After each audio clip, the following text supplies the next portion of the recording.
la policía te está extorsionando. Muy buenas noches, amigos de Diálogo Ciudadano. Esta noche tengo un súper invitado con el cual vamos a hablar temas que muy pocos se atreven a dialogar. Se trata del señor Guillermo Bermejo, candidato con el número 5 para el Congreso de la República por Perú Libre. Bienvenido, Guillermo, ¿cómo estás? Bueno, la verdad, muy contento, Renzo, de estar contigo, con los amigos de la página, y listo para responder las preguntas que tengas que hacernos, ¿no? Muchas gracias por aceptar esta invitación y sobre todo porque hay temas que hay que conversarlos sin tapujos, sin sonrojarse, ¿no? Y parte de eso es precisamente los temas que has ido proponiendo a lo largo de tu vida política, ¿no? Tu vida política empieza, imagino, desde joven frente a algunos acontecimientos del año 2000, ¿no? Creo que también hemos estado ahí casi de la misma promo saliendo sobre los temas, pues, de los cuatro suyos. Pues sí, ¿no? Bueno, la verdad, la actividad política viene en mi caso desde el colegio.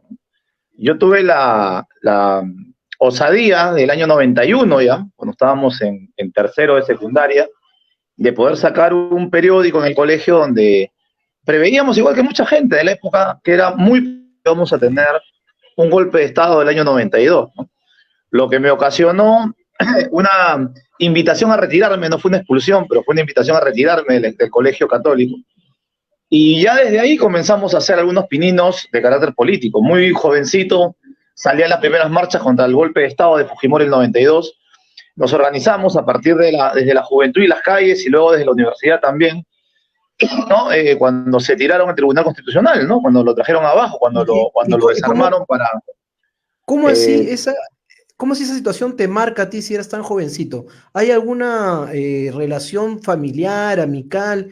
Porque tú sabes que las ideas no llegan solas y tampoco es que muy chibolos uno se ponga a leer absolutamente todos los libros y documentos. ¿Cómo es que a ti te va impactando la política nacional?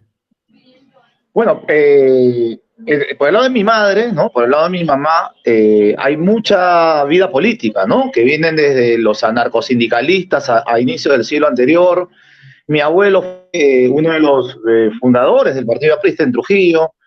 Tíos míos han sido militantes de izquierda también, ¿no? De izquierdas revolucionarias en su momento. Y a mí creo que el bichito me picó de muy niño, ¿no? Yo comencé a leer muy chiquito, ¿no?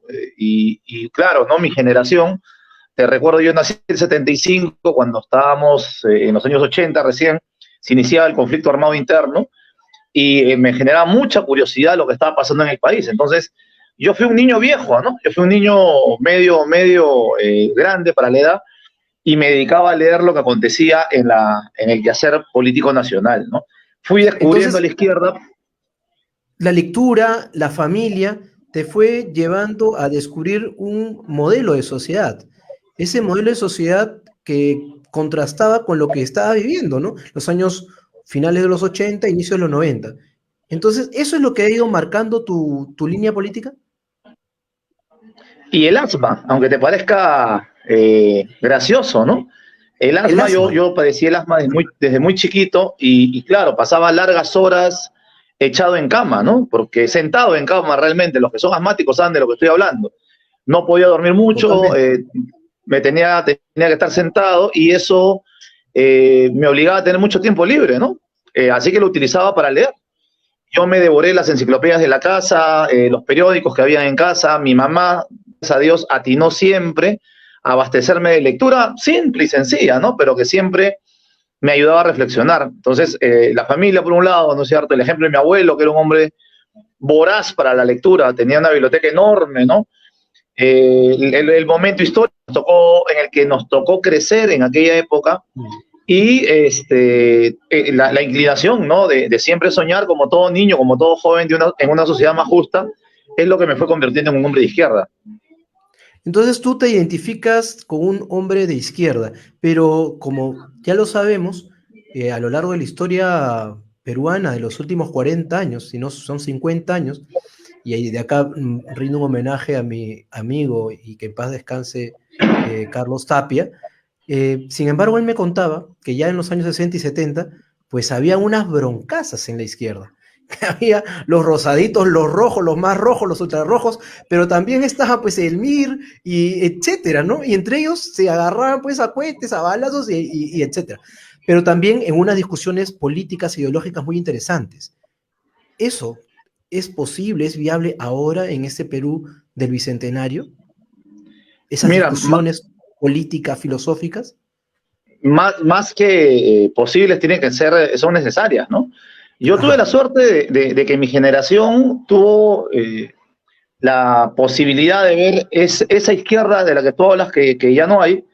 Yo conocí a Carlos Tapia, por ejemplo, ¿no? Yo conocí a Carlos Iván de Gregori, yo conocí a Gonzalo García, yo tuve la suerte de trabajar con Alfonso Barrantes, que es algo que he comentado algunas veces en redes sociales. Yo tuve el honor de trabajar con Alfonso el último año de su vida. Y somos los que hemos visto esta caída de la dictadura, no sé si cabe el término transición democrática, que cada vez es menos creíble, ¿no? Porque realmente la herencia de la dictadura sin malos modales, nada más, ¿no? Sin Grupo Colina, y paramos de contar, porque todo lo demás sigue intacto. Y nosotros desde Perú Libre, y personalmente, hemos abogado siempre por el tema de la formación política, ¿no? Yo puedo decir Correcto. con toda claridad y sin falsa modestia de que nosotros hemos fundado la escuela Ernesto Guevara y la escuela José Carlos Mariátegui, que hemos tenido el honor de estar en todo el país y en 5 países de Latinoamérica llevando la escuela de formación. Hemos tenido la suerte de formar a cientos de jóvenes que hoy militan en distintos partidos, en distintas tendencias y están en distintos espacios sociales y políticos, ¿no? A eso también me quería referir, Guillermo, porque hay algo interesante de los que hemos pasado por los partidos políticos y también nos lleva a tener algunos matices, ¿no? Acabo de entrevistar hace poco a una compañera de Juntos por el Perú, también tengo gente del Frente Amplio ahora contigo y digo, a ver, amigos, casi somos de la misma generación, ¿qué está pasando? ¿Esos matices nos diferencian tanto como hacer proyectos distintos? Por supuesto, ¿no? Porque fíjate, si tú revisas los documentos de los partidos que tú has mencionado, a diferencia de Perú Libre el último año, para ellos, por ejemplo, no es una prioridad la Asamblea Constituyente. Para ellos Ajá. no es una prioridad la nueva Constitución. Ellos durante la pandemia, un acto mágico, supongo yo, decían que la prioridad era acabar con la pandemia, pero no te dicen cómo, ¿no? No te dicen cómo. Nosotros sí dimos un derrotero, ¿no? Desde bueno, el pequeño espacio que yo estuve haciendo hace un año, declarábamos que sin medicamentos, sin generar oxígeno, sin camas UCI, sin construir hospitales, sin la atención primaria para la gente, es decir, que la gente no se amontone en los hospitales, sino que salgan los médicos a buscar a los pacientes, sin contratar a los 11.000 médicos que hoy necesitamos, que sin negociar correctamente una vacuna, mira que este es un tema que supongo que vamos a darle más adelante, ¿no? Era imposible, y mucha gente nos decía pájaros de mal agüero, pero se cumplió lamentablemente, y te digo, Renzo, con mucha pena, ¿no? Hay cosas en las que uno muchas veces no quiere tener la razón, y esta vez sí lo fue, ¿no?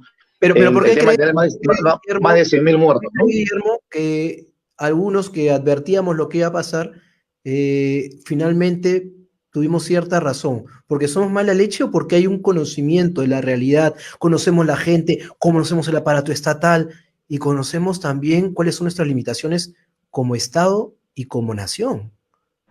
Y el problema, Renzo, que ahí está, por ejemplo, un tema de raíz, ¿no? Estos sectores liberales, que a veces se les llama caviares, que les puedes decir de centroizquierda, como sea, ellos han convivido con los distintos gobiernos. Ellos han convivido hasta con el Fujimorato desde algunas ONGs. Ellos han convivido con el gobierno de Toledo, ellos han convivido con el gobierno de PPK, han defendido a PPK hasta la hora póstuma, han defendido Pero a la política, Vizcarra, Guillermo, a este pero la delincuente, política ¿no? no Hasta se la hora póstuma trata. también. Sí, sí, pero es interesante porque me gustaría, estamos hablando entre dos personas que hemos leído bastante tal vez, y me gustaría afinar algunos conceptos, porque la política también es convivencia, ¿no? La política es diálogo. ¿Cuál es esa diferencia entre los que son más caviares, más rosados, y lo que dice Perú es libre ahora, actualmente? Que nosotros, por ejemplo, nosotros somos un partido socialista, ¿no? Somos un partido Ajá, marxista-leninista. Eso no ahora lo hemos entraremos en eso. negado ni en campaña ni fuera de campaña, ¿no? Nosotros no tenemos un discurso con Renzo Cárdenas y tenemos otro discurso con el comercio. Nosotros no tenemos un discurso con Rosa María Palacios y tenemos otro discurso con, no sé, con el Ágora Popular. Nosotros siempre tenemos el mismo discurso porque creemos que la política tiene que ser honestidad. Y eso es lo que nosotros no notamos en otros sectores que están influenciados por las ONGs que dependen del financiamiento, por un lado, y de una plana, ¿no es cierto?, de una agenda que es extranjera, ¿no?, que prioriza temas que se los financian desde afuera y que desde la campaña anterior, Renzo, y lo decimos con tranquilidad, Perú Libre fue el único partido que sostuvo el tema de la necesidad histórica del agotamiento del modelo, enfrentarlo con el llamamiento de una asamblea constituyente que no solamente tenía que ser para los partidos políticos, sino también para las comunidades campesinas, para los pueblos originarios, para los gremios agrícolas, para los sindicatos de trabajadores y todas las organizaciones vivas que han sido invisibles los últimos 30 años. Mientras nos imponían una agenda, en menos de un año se dieron cuenta de que temas muy válidos, ¿no?, muy válidos, que van en contra de la discriminación y otras cosas, son necesarias, pero no son la prioridad de la patria. Entonces nosotros no nos valemos de la moda y nos valemos de lo que nos digan afuera para hacer nuestra agenda. Y ahí está el punto, que claro, nosotros entendemos el diálogo de otra manera, ¿no?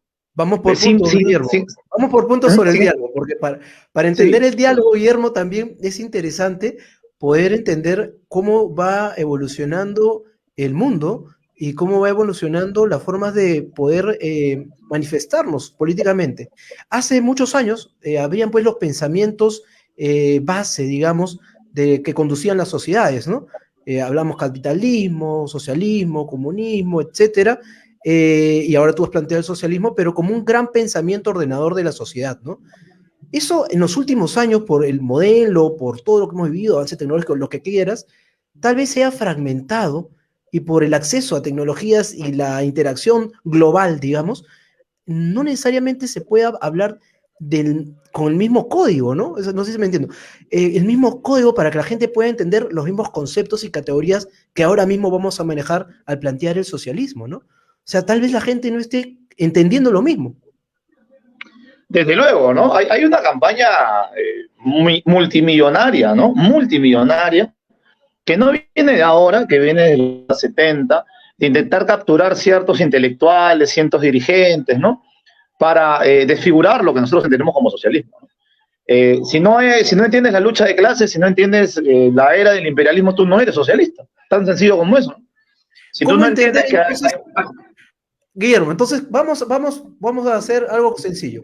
Entendamos la lucha de clases ahora. ¿Cómo entiende un joven actualmente, un joven TikToker, un joven que vea esta página además? Saludos a todos los que nos ven. ¿Cómo puedes entender la lucha de clases hoy en la actualidad? Mira, te voy a dar un ejemplo sencillo, ¿no? Lucha de clases es cuando los ricos de este país y los poderosos de este país, ¿no?, esos que se han vacunado hace poquito, ¿no?, esos que se han vacunado a espaldas de la gente, tienen la desfachatez de salirte y decirte en tu cara que te cuides, que no te das, que te laves las manos 50 veces, que no te acerques, que no abraces a los que quieres, pero ellos aprovechan el dinero de todos los peruanos, y a escondidas se comienzan a vacunar ellos y su argolla. Cuando te están diciendo a ti que hay que respetar a los policías y hay que celebrar a los enfermeros y a los médicos que están poniendo la vida en la calle para cuidarnos, para poder por lo menos paliar este desastre, este genocidio silencioso que hemos tenido el último año, que se han llevado 100.000 personas, pero ellos están haciendo negocios y nos están robando con la compra del gel, con la compra de equipos de protección, se están robando el dinero de las vacunas, han comprado la peor vacuna, la menos eficiente, ¿no?, del planeta, a pesar de que han podido hacer otras cosas. Han podido hace mucho rato construir... Entremos a otra categoría, ¿no?, que es la categoría de los dirigentes, ¿no? Los dirigentes, como tú lo has mencionado, dirigentes, por un lado, empresariales, pero por otro lado, los dirigentes del Estado, ¿no? O sea, ya no hablamos de esa lucha de clases entre el todopoderoso, el rico y el proletario, sino estamos hablando de qué es lo que está pasando en la estructura de la clase dirigencial. Desde luego, pero para terminar la idea, para redondearla, la lucha de clases es eso, ¿no? Ese pueblo que está reclamando un salvavidas a través de la salud, ¿no?, y que hoy está enojado en redes sociales y que hoy está decepcionado en redes sociales, que hoy está exigiendo que el Estado se haga cargo. Ese pueblo que hace menos de un mes indicaba en las encuestas que 8 de cada 10 peruanos quieren una asamblea constituyente para poder recuperar, ¿no es cierto?, las riquezas estratégicas del país, para que el Estado se haga cargo de la salud, para que el Estado se haga cargo de la educación, para que el Estado pueda, ¿no?, de una vez y por todas, darle un bienestar laboral al pueblo peruano, para industrializar la materia prima, para todo eso que la gente viene pidiendo. Bueno, es eso lo que se incluye dentro de la lucha de clases, ¿no? ¿Cuál es Los la ricos contra los diferencia pobres. entonces? ¿Cuál es la diferencia entonces entre un nacionalismo de izquierda y el socialismo que tú propones? Para nadie es un secreto que en algún momento yo estuve en el Partido Nacionalista, ahora no soy militante de ningún partido, pero es interesante porque la mayoría de compañeros ahora militan todos en partidos de izquierda, ¿no? Totalmente, ¿no? Entonces, ¿cuál es la diferencia que podemos ver entre estas ideologías para que la gente de ahora, de una buena vez, pueda identificarse por dónde va su corazón, su reflexión, y poder identificarse con posturas políticas, ya no con rostro bonito ni con hueveo, pues, ¿no? Es sencillo. Primero, los que se denominan socialistas, perdón, los que se definen como nacionalistas, los que se definen como centro, ¿no? No tienen una posición ideológica definida, y ese es el primer temor que debe ocasionar en la juventud. Cuando a ti te vienen con el cuento que no son ni de izquierda ni de derecha, que son de abajo, pero van por los de arriba, ya te tienes que dar por notificado que te están a punto de estafar. Porque ese cuento ya lo hemos vivido antes, ¿no? Eres de adentro, de adentro. Lo hemos vivido con Toledo, acuérdense, la gente que tiene 40 años se acordarán que hace 20 años ese señor caminaba y marchaba con Patria Roja, con el Partido Comunista, llamaba a la marcha de los Cuatro Suyos con una vincha roja, pero él jamás se definió ideológicamente, y luego aplicó el mismo modelo de Fujimori y le dio continuación a un modelo político, económico, social, por el cual pusimos la vida a miles de jóvenes en los años 90. Lo hemos vuelto a vivir con Ollanta. Y eso yo me quedo, porque de eso lo escribimos en su momento. Aún sabiendo que Ollanta iba a ganar, decíamos, esto va a retrasar un proceso de izquierda por lo menos 10 años, como está sucediendo ahora, ¿no? Es elemental entender que para tú poder cambiar estructuralmente este país tienes que tener una base filosófica, una base política. Y nosotros no podemos pensar, Renzo, perdóname que termine, no podemos pensar en una campaña electoral como si fuera una oferta, como si fuéramos un mercado persa, pues, ¿no? De vender sueños que no se van a cumplir a la gente, ¿no? Esas tonterías de que te bajo el gas a 10 soles, de que no sé qué, que tú sabes bien que si no se cambia la Constitución no se puede hacer. Entremos a ello entonces. Hay que pedirle a la gente que madure y que eleve su nivel político, que sea más exigente con los que quieren ser dirigentes de este país. Bacán, chévere, pero hay una reflexión sobre el país que debemos hacerla con claridad. O sea, después de tener un nivel educativo precario, que no lo decimos nosotros, lo dice todos los indicadores internacionales, de tener una poca participación política y sindical. La cuota sindical es bajísima, la más baja en toda Latinoamérica tal vez. ¿Es posible hacer esta reflexión de una nueva constitución y que reflexione la gente si es que en realidad desea un modelo socialista en este contexto? ¿Es posible hacerlo? Es más, tú decías que es urgente hacerlo y se debe hacer, pero ¿habrá respuesta de la gente en virtud a ello? Mira, por supuesto, ¿no? En primer lugar, es mayoritario el sentir nacional acerca de la Asamblea Constituyente y la nueva Constitución. Hoy, ¿no? Después de las encuestas de diciembre, donde arrojaban que 8 de cada 10 está de acuerdo con una Asamblea Constituyente, que está de acuerdo con un montón de planteamientos que tal vez ni siquiera lo entiendan como izquierda, pero que sí lo entienden como derechos ciudadanos, como insertar en el siglo XXI, donde no se deba mendigar pues la educación, donde no se deba mendigar la salud. Yo te daba las cifras de salud, te doy las de educación. Antes de la pandemia tenías 1,5 millones de niños que no van a la escuela. 49% de los niños tiene anemia de los que van a la escuela. El 75% de los colegios se tienen que tumbar y volverse a construir, o por lo menos refaccionar. O sea, mira en la hecatombe que hemos caído. Y claro, que eso no lo entiende el hombre de derecha, eso no lo entiende el muchachito liberal, eso no lo entiende el caviar, porque no es su realidad. Entonces nosotros representamos... Guillermo, los hombres de derecha, los muchachos liberales, los jóvenes tiktokers y los que son caviares, formamos parte de la nación y es urgente entablar puentes de diálogo. Perú Libre va a entablar esos puentes de diálogo, y es más, ¿qué pasa si la Constitución no sale o no sale como uno quiere, digamos, ¿no? En ese proceso de negociación y diálogo, ¿se aceptarían esta Constitución o ustedes dicen o es socialista y roja o no es nada? Pero a ver, yo te voy a dar ejemplos, ¿no? Te voy a dar ejemplos. En primer lugar, que no se dialoga con el enemigo, ¿no? Porque el enemigo no dialoga con nosotros. Tú ves a la gente de la CONFIEP invitándonos a nosotros a CADE.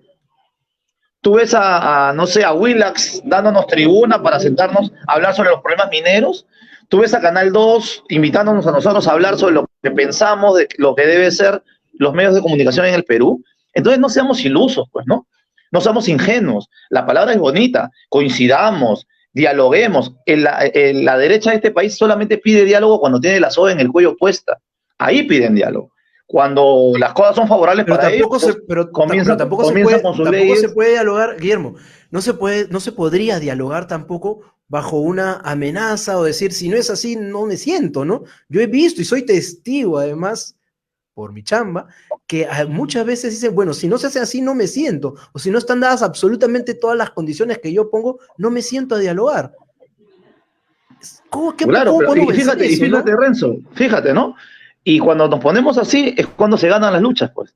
Si la gente del Tambo se hubiese puesto a aceptar el diálogo con los mineros de Tía María, perdemos. Pero digámoslo claro, si la gente es la agudización de las contradicciones. ¿Perdón? Es agudizar las contradicciones, pues, ¿no? Agudizar las contradicciones para llegar a... Yo te voy a dar un ejemplo para que entiendas cuál es el espíritu de un socialista y revolucionario, ¿ya? Tal vez no lo entiendan. Nosotros no pedimos que lo entiendan, ¿no? Lo que les pedimos es que por lo menos nos dejen decir lo que pensamos, ¿no? A ver, cuando fue la invasión norteamericana a Vietnam, hubo mesa de diálogo. Se sentaban durante los últimos 4 años, por lo menos, de la guerra, un emisario del ejército norteamericano con un emisario de Ho Chi Minh. El emisario de Ho Chi Minh fue a todas las reuniones, a todas, y siempre le dijo lo mismo.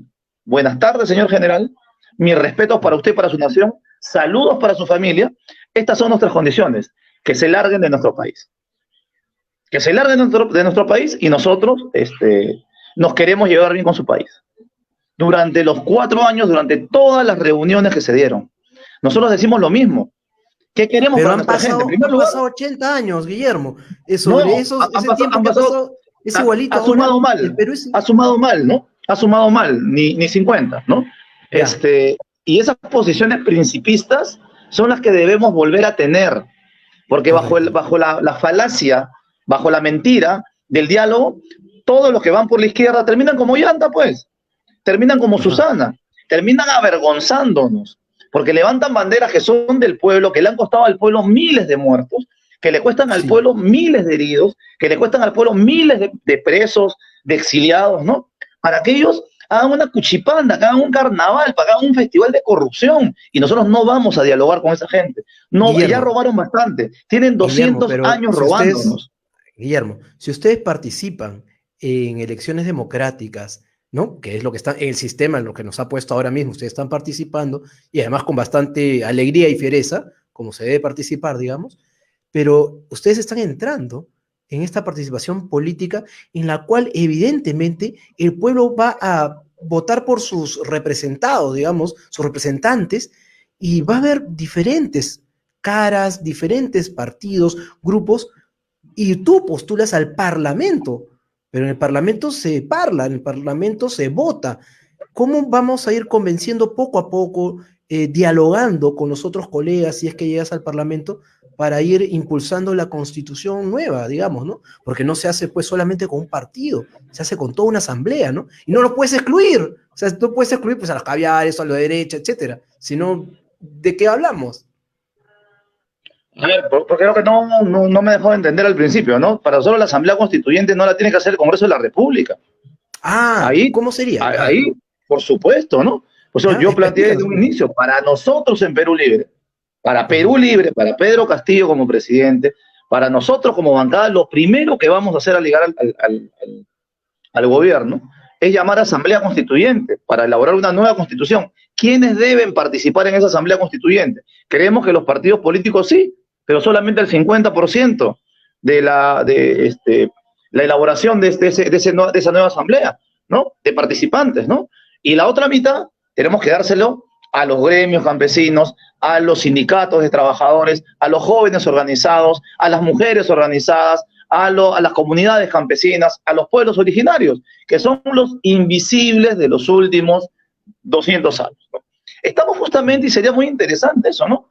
Que entendamos el espíritu de la independencia. No pedimos permiso. no pedimos Exactamente, por eso permiso, Renzo, para ser independientes. Nos tuvimos que imponer para poder tener esta independencia limitada, incompleta, inconclusa, si quieres. Pero nos por eso, tuvimos que imponer. Guillermo, No le pedimos. sí, empezaba la Sí, dime. conversación ahora contigo, precisamente porque antes de proponer todo lo que ambos conocemos como categorías, además de nuestra reflexión política y social, cómo hacer que el resto de gente pueda realmente conocer estas categorías y los alcances de estas. Es decir, para lograr lo que tú estás planteando, pues implica que no solamente las fuerzas vivas estén allí, sino que además puedan ir tomando posición, puedan reflexionar sobre su quehacer. Y también hay otro gran espectro de la vida actual del Perú, que son los MIPES y los informales, los que se sacan la mugre, pero que están dentro de este sistema de mercado, digamos, ¿no? ¿Cuál es la propuesta de Perú Libre para estos pequeños comerciantes, estas MIPES que se sacan la mugre, formales o informales? ¿Qué es lo que están planteando ustedes para su reactivación económica, por ejemplo? Fíjate, es muy interesante tu pregunta, ¿no? Nosotros hemos conversado, una de las primeras entrevistas que di, Renzo, fue con justamente un canal de pequeñas y medianas empresas. Estaban muy interesados en lo que nosotros planteábamos, porque una de las cosas principales que plantea Perú Libre es la industrialización del país, la recuperación de las riquezas naturales para poderlas industrializar. Es decir, nosotros como socialistas tenemos que hacer el trabajo y la tarea que el capitalismo no ha hecho en 200 años.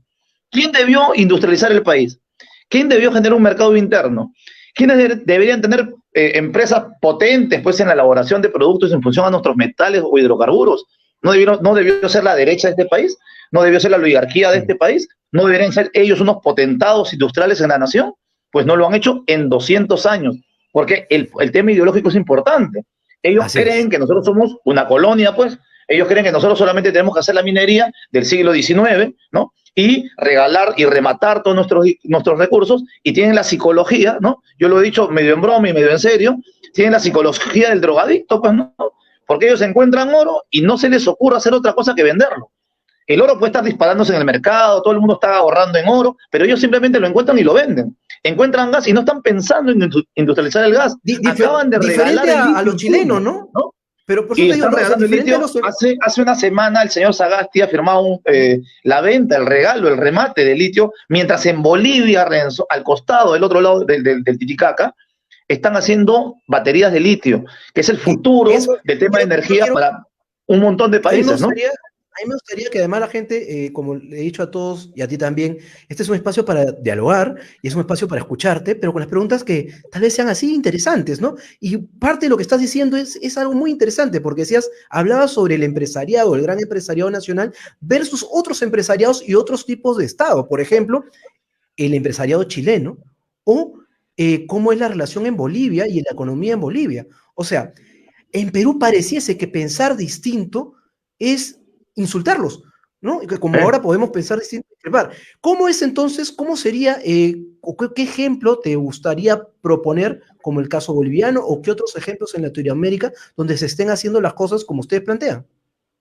Y mira, y te voy a dar ejemplos de cómo se hacen las cosas en países capitalistas, ¿ya? Si yo te digo a ti, a los amigos que están escuchando, viendo el programa en estos momentos, si yo te digo que hay un país que le da 300.000 millones de dólares a sus campesinos, tú debes estar pensando que es China comunista, ¿verdad? Pues no. El país que le da 300.000 millones de dólares en subsidios, apoyo tecnológico, microcréditos y créditos a los campesinos se llama Estados Unidos. El país que cobra impuestos, mayor cantidad de impuestos a los ricos, a la industria, a la banca, para que todos los ciudadanos puedan tener salud gratuita, universal y de calidad, se llama Canadá. Las mejores universidades en Europa no son las privadas, son las públicas, y el acceso es gratuito. Y a ver, tú intenta quitarle ni qué decir de los países nórdicos, Guillermo, ¿no? Ni qué decir de los países nórdicos. Pero ustedes plantean, como bien lo decía Mariátegui, una vía peruana, digamos, ni calco ni copia. Uy, Guillermo se fue. Guillermo, regresa, por favor. Guillermo, por favor, regresa, que esta entrevista está interesante. Amigos, no se muevan. Ahorita en breve debe regresar Guillermo, por favor, para seguir. Ahora sí, ya regresaste, dame un segundito. Ahora ya sí. Estamos ya. Mucho ya parecía que la oligarquía no está cortando. No, nada que ver. Te decíamos que... Nos están boicoteando, Renzo. No, no, olvídate, lo volvemos a hacer porque somos tercos. Mira, los países nórdicos también plantean algo que todo el mundo sueña. Sin embargo, Mariátegui ya lo decía hace un siglo, ni calco ni copia. La Por vía supuesto. peruana no será ni Mira, calco ni copia de otros países. ¿Cómo sería, conociendo la realidad de nuestro país, cómo sería ese sueño de Perú libre y sus militantes y que nos tendrían que llevar a un gobierno socialista? ¿Cómo sería ese gobierno? mira, me parece genial tu pregunta, me parece muy buena tu pregunta. En primer lugar, porque yo siempre le digo a esos periodistas que siempre salen con el mismo tema y que nos vamos a convertir en Corea del Norte, en Cuba, en Venezuela, o no sé qué rincón No han viajado por rojo del ningún lado. mundo. Yo les digo, a ver, o sea, y entonces si el socialismo es convertirnos en estos países, ¿por qué el capitalismo no nos ha convertido en Inglaterra, pues, no? ¿Por qué el capitalismo no nos ha convertido en Alemania, pues, no? ¿Por qué no nos ha convertido, aunque sea, pues, en Canadá, pues, no? Porque yo le doy ejemplos sencillos a la gente, ¿no? Alemania tiene 90 millones de habitantes y es del tamaño de Loreto. Y no tiene ni el 10% de las riquezas naturales que el Perú. Es decir, el Perú tiene absolutamente todo para ser un país industrializado. Cuando nosotros hablamos de socialismo, no estamos hablando de que tenemos una varita mágica y que a partir de mañana todos somos iguales o todos ganamos lo mismo, porque es una falacia en contra del socialismo. Es un Nosotros florazo. tenemos que cumplir con la tarea que la oligarquía peruana no ha hecho, que es industrializar el país. Tenemos que Entonces, cumplir con la tarea Guillermo, de dímelo generar por un favor. mercado. Guillermo, de esta forma, 1, industrializar el país. Correcto. 2, ¿cuál sería? La generación de un mercado interno en función a nuestro mercado agrícola. No puede ser posible, Renzo, que para exportar alcachofas que nosotros no comemos, que para exportar piña, no sé qué cosa que nosotros no consumimos, ¿no? Se generen regímenes agrarios casi de esclavitud para nuestros hermanos y que al mismo tiempo permitamos que productos que sí consumimos, como el arroz, como la papa, como el trigo, vengan del exterior subsidiados a destruir a nuestros productores agrarios. Eso no va a pasar en un gobierno de Perú Libre. Vamos a hacer como 3. hacen los países desarrollados, ¿ya? ¿Cómo hacen los países desarrollados, Renzo? Todo lo que puedan tener en su mesa, que lo puedan producir localmente, lo subsidian. Y todo lo que falta, lo traen. Si nosotros mañana hacemos eso, ¿vamos a dejar de exportar espárragos? No, por una sencilla razón, porque quienes nos compran los espárragos lo necesitan y no lo pueden producir como lo producimos nosotros. Entonces, es ridículo pensar que revisar un tratado de libre comercio te va a perjudicar. Nosotros decimos, Perfecto. además de estas dos cosas que son Siguiente. fundamentales para generar fuente de empleo, ¿eh? Porque estamos hablando que entre industrializar el país y repotenciar, como decimos nosotros, nuestra segunda reforma agraria, vamos a generar por lo menos 2 millones de puestos de trabajo. Se van a levantar complejos metalúrgicos e industriales por todo el país, por la cantidad de riqueza natural que tenemos, ¿no? Y el campo ha Pero esa demostrado que riqueza a pesar natural, de todo. Guillermo, disculpa que te corte porque hay un tema que sí me gustaría, yo tengo una posición que no soy el entrevistado, pero tú sí, pero sobre el tema de las riquezas naturales y el medio ambiente. Allí creo que puede haber discrepancias entre unos y otros porque algunos se han puesto bastante conservadores del medio ambiente, no sé si será bueno, será malo, será regular, pero hay otros que postulan, y lo postularon hace muchos años, que realmente hay que explotar las riquezas naturales por el bien de la nación. Mira, por supuesto que estamos de acuerdo con el tema de la explotación de los recursos naturales, pero a ver, nosotros tenemos unos parámetros, ¿no?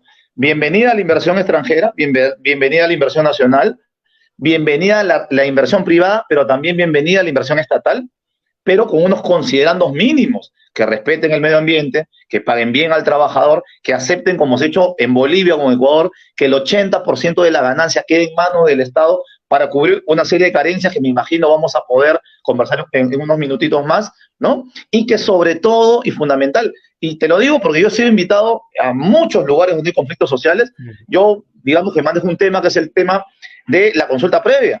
Nosotros estamos postulando como Perú Libre que en la Constitución, y así nos tuviéramos con la Asamblea Constituyente, lo vamos a proponer, que exista una verdadera ley de consulta previa. Que no sea esta estafa que tenemos ahora, que se base en cuestiones que de verdad no le sirven a los pueblos originarios y que no le sirven al resto del país. La actual ley de consulta previa solamente es para pueblos originarios. Es decir, que si este problema, ¿no?, de la mina contra el pueblo lo tenemos en Cieneguilla, no, ahí no se puede consultar, así se llevara medio CNI enfrente, ¿no? Así atropellar a medio CNI. Nosotros decimos que Ahora, existe una verdadera ley de consulta previa para elevar los estándares, para que la empresa ¿sabes qué convenza a la pasa, gente. Guillermo? Hay un tema que precisamente lo que tú estás planteando tiene que ver con una mirada de poder participar, una mirada participativa, colaborativa, de consulta, versus a una mirada que ha asustado a todo el mundo cuando te dicen, ah, eres rojo o eres rosado, entonces eres estatista, eres, ¿cómo se llama? De los que no respetan a nadie, partido único y de frente. Cosa que en su momento varios países lo llevaron a hacer por otras realidades y lo llevaron a ser potencia, ojo, ¿no? De toda la explotación de sus recursos y la mano de obra, etcétera, pero eran otras realidades, los derechos laborales recién salían. Ahora estamos en otra situación en la cual tú estás planteando la consulta, ¿no? Esta consulta, este modelo, será un modelo que sea, ¿cómo lo llamamos? Sostenible para todo proceso de inversión con la eficacia, rapidez que se requiere. Por supuesto, ¿no? Siempre, a ver, el socialismo es eso que con lo que quería cerrar la intervención anterior, ¿no? El socialismo significa socializar el poder. Ajá. Socializar, la democracia Toda tiene que razón. socializarse. Eso, no nos pueden decir, tú sustentabas al principio, pero ustedes están entrando en un proceso democrático. Espérate un ratito, ¿no? En un proceso democrático que está dado para que las fuerzas de la burguesía, como llamábamos antes, para que las fuerzas de la derecha tengan todas las de ganar. Nosotros decimos sí, la democracia, pero hay que ampliarla, hay que potenciarla, hay que hacer que no sea un ejercicio de cada 4 o 5 años, sino que ante problemas muy duros, como este de la minería, por ejemplo, se le consulta a la gente. Porque eso no pasa en el escritorio de los funcionarios del Banco Mundial ni del Ministerio de Economía. Esos problemas suceden en el barrio, en la comuna, con los pueblos agrarios, con la gente que tiene una ausencia y un abandono estatal espantoso. Y te lo digo por conocimiento, Renzo. Yo soy asesor Ahora, de comunidades campesinas. Yo soy hay un asesor de reto movimientos también, agrarios. Guillermo, pero hay un reto gravísimo y es la otra pata del modelo, que es poder tener una clase dirigencial técnica preparada y con conocimiento de la realidad, no solamente en el Ejecutivo, sino en los diferentes gobiernos regionales y locales. Este proceso de capacitación, de fidelización, de preparación, el nombre que le queramos poner, de orientación política y geopolítica, con una visión nacional, socialista, etcétera, ¿cuánto tiempo demorará para poder tener realmente resultados? Porque lo que hemos hablado acá está bien para poder plantearnos ideas, pero si llegan al gobierno en el 2021, ahora mismo, en pocos meses, entonces, ¿cómo poder comenzar a mover el aparato estatal? Estamos en pleno, y lo hablaremos ahora mismo, sobre la pandemia, las vacunas, etcétera. ¿Cómo hacer con lo que tenemos? Mira, yo te digo una cosa, yo he conocido gente del Estado extraordinaria, o sea, gente que tiene mucha capacidad, lamentablemente no son los que mandan, pues, ¿no? Los corruptos están encima de ellos y son los que terminan haciendo el desastre de país que tenemos ahora. Esa gente, cuando yo he tenido la suerte de conversar con funcionarios de ministerios, ¿no? Y con ese miedo que tú dices, ¿no? Ustedes quieren estatizarlo todo, o sea, yo no voy a responder propaganda enemiga, ¿entiendes? Porque hay que ser muy Claro. ignorante para creer que nosotros vamos a convertir esto pues en una burocracia estatal manejada desde un partido. Hay que ser muy ignorante para proponer una cosa de esa naturaleza. Es propio de una derecha como la que tenemos, una derecha ignorante, una derecha que se dedica a insultarnos, que se dedica a estigmatizarnos, que no quiere debatir, que no quiere debatir. Estos temas que estamos hablando ahora no lo quieren debatir nunca, ¿no? Se quedan en la pequeñez, ¿no es cierto? Pero cuando yo he conversado con los funcionarios de algunos ministerios, de algunos gobiernos regionales, y les digo el plan que tenemos nosotros, ¿no? El apostar para traer inversión correcta a nuestro país. Y eso es bien importante, ¿ya? Porque yo sé que aquí en Diálogo Ciudadano ve gente de todas las tendencias políticas, ¿no? Cuando llegó Evo Morales al gobierno, por ejemplo, o cuando llegó Rafael Correa al gobierno, ¿se fue alguna inversión privada de esos países? Por No, ejemplo, se tuvieron que ¿no? adecuar. ¿Tú crees que alguien en su sano juicio abandonaría un yacimiento de gas? ¿Tú crees que alguien en su sano juicio, alguna empresa ¿Te importante en el acuerdas cuando mundo? sucedió lo de Bolivia, no? Cuando sucedió lo de Bolivia, todo el mundo decía, se van a ir corriendo. Finalmente se llegó a acuerdo y Bolivia ha retomado Y estándares que perdóname, nunca antes vio Renzo, en su economía, ¿no? no se llegó a ningún acuerdo. El gobierno Ajá. boliviano se puso fuerte y dijo 80% de la ganancia para el Estado y 20% para la empresa privada, y el que no le gusta se va. Y Bolivia se convirtió los últimos años en la economía más potente del mundo, no de América Latina. Hoy, si tú cruzas la frontera, Bolivia nos da 20 patadas en el trasero sobre cómo han desarrollado desde de asuntos viales, de cómo han podido ayudar a la gente más necesitada de su país. Entonces, no nos vengan con cuentos. No necesitamos un Estado tembleque, pues, ¿no?